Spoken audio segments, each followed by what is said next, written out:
Waters. Hey, man. Thoughts on the MCU restructuring everything from Captain America 4 to Blade to Thunderbolts, Daredevil Born Again, and now Fantastic Four.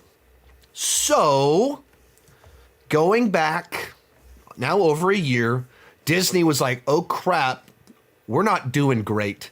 We need to get rid of Chapek. We need to bring Iger back.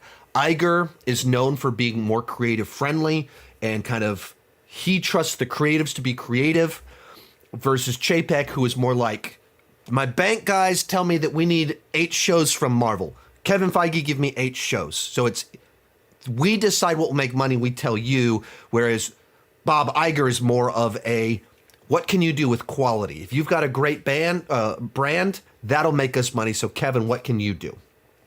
Iger's been back over a year now. Last year was really bad for Disney, and the optics were even worse because it was their 100th anniversary celebration. And during a year that should be a big rah celebration, it was bad headline after bad headline.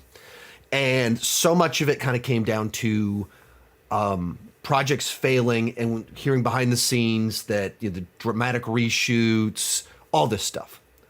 So then we had the big strikes. Come out of the strikes, a lot of restructuring is announced. That a bunch of their projects that have been in the works for a while, that we've been talking about for a long time, Fantastic Four and Blade, almost announced 5 years ago. And we don't have scripts yet. 5 years, no script yet. What?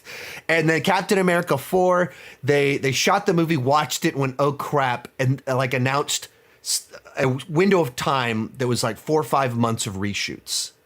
Now, are they shooting all 5 months, 6 months? I doubt it. It's probably a scheduling thing. Reshoots will take place over 6 months when people are available. But a 6-month shoot, that's like Endgame, shooting the whole movie. That's like shooting the biggest movie of all time, just 6 months. Normal movie shoots aren't that long.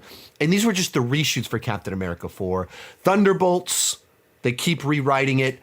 I've played the clips before of David Harbour saying, oh, the script's great. They just want to keep working on it. They want to make sure it's right. And they keep tweaking it. The script we have is really tight and really great. And our director, Jake, thinks it's great, but they just want the freedom. They don't want to be stuck in the middle of a shoot and then having to go like, we can't rewrite this. They brought in 2 new writers to do a month-ish worth of rewrites on Fantastic Four. That movie's supposed to come out 13 months from now, so they're rewriting it all the way up until a year before the movie comes out. And that feels like something's wrong. So what like, if I'm trying to piece all of that together, what do I think of them restructuring everything? Oh, they shot half of Daredevil, then they fired like the whole creative team, changed the whole direction of the whole thing, brought new people in, and they just started reshooting a couple days ago. So what do I think of all of this?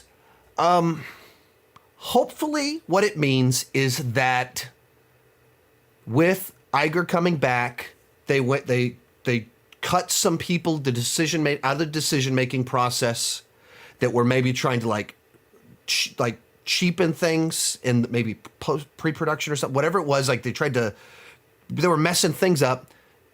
Maybe Iger cleared that up. And so then it's like, Kevin, what would you do with these projects now that you don't have all that funky stuff? Whatever you need to do, get them right. Maybe it's that. Maybe it's that during their overhauls, the Jonathan Majors stuff, realizing that maybe Multiverse Saga isn't working, so they're restructuring a whole bunch of things because they're building towards a different finale. It's no longer what they thought Kang Dynasty Secret Wars was going to be. Now it's something different, so you have to rework everything before we get there. And they're not all the same. Like Blade probably doesn't tie into the Multiverse Saga a lot, but Captain America 4, Fantastic Four probably do have very big implications for whatever big picture stuff they're doing with the MCU. And so we want to make a better movie, also line it up with where we're headed. It's tough for me to what are my thoughts on the restructuring in general? It's tough to know until we see what comes of it.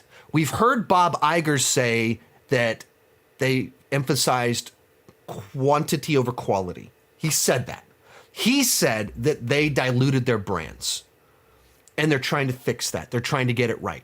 People like me have repeatedly said over the last year, stop microwaving scripts, hoping you can fix it in post. And so then we have this thing where now with a number of these projects, they're like rewriting the scripts a lot. Let's get the script right. Is that them listening to me, or is that they're still have paralysis of analysis? They're second guessing themselves. There's too many moving parts. They fumbled too many times. So they're trying to reclaim the magic, but they're not quite sure what that looks like. I don't know. There could be a very positive version in all of this. There could be something of like Kevin Feige has all of the micromanagers off of his back. He gets to do it the way he wants to do it now. And so it looks like chaos. It looks like troubled productions. But what's actually happening is everything's finally coming together like it used to. I don't know. Once these projects start coming out that are from this, the restructure era, the strike era, we've acknowledged there's a problem, but we haven't been able to make the changes yet era, that's what we're in right now. And the future will tell. And that's kind of what's 2025 kind of becomes what is the MCU going to be in after this year? Or what year are we in, 2024? Yeah, 2025 is the year we find out if it worked. Because we're too far into Deadpool 3. That's the only movie we're getting this year. So we have a whole year of us sitting here like twiddling our thumbs, like pondering, second guessing, doing this stuff. Like, are they fixing it or are they going to make it worse? I don't know. Hopefully it's for the better. Most of these clips are pulled from my Patreon live streams. I do about 6 live streams every single month for $2 per month, $20 per year. You can get access to all the exclusive videos and live streams for $5 per month. You get your name on my end card. At the top tier, you get a 30-minute video chat with me each month. The link down below in the description has more information.